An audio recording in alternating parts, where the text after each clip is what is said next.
I've gotten into doing the brakes on my project Supra, and I have a few notes on that in that regard. So here I go. For one thing, the project came with some new brake hoses, and so I took this one off.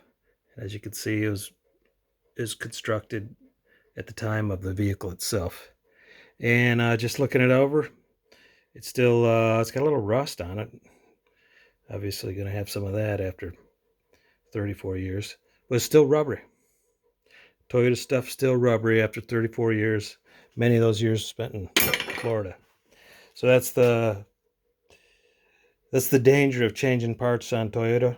You're taking off a part that was so good it lasted 34 years, and you're putting on a part that you can get at the outlets, which is of course a Chinese part for not so much money. Hopefully just as good, but not very likely that it's just as good. At least it's new.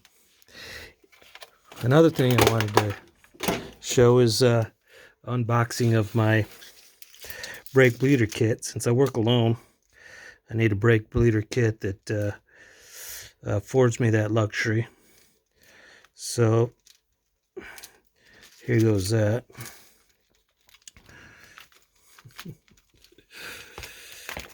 Here's some real nice tubing. I got it.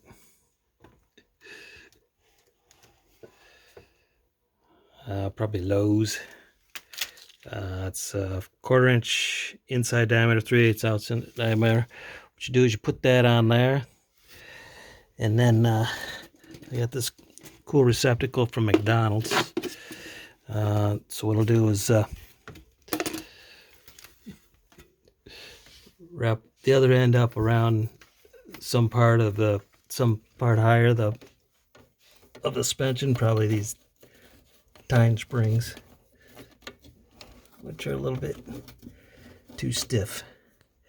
Kind of wouldn't mind swapping those out. Anyway, you get it up around there, and make sure all of it goes up. Have to trim it off and get rid of that, and then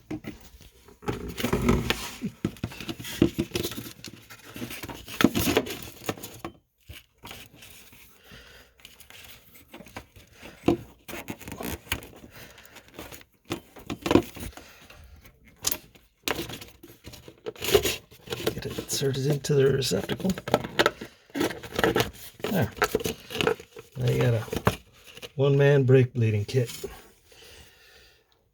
All you got to do is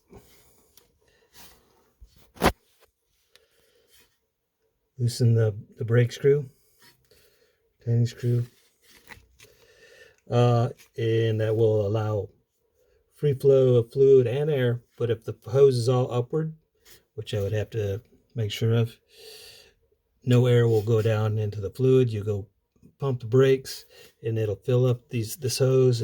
As the hose goes up, less and less air will likely be to come down, and as it peaks over, some of it will fall into there, and you'll collect a bunch of junk fluid. You could even rinse it that way.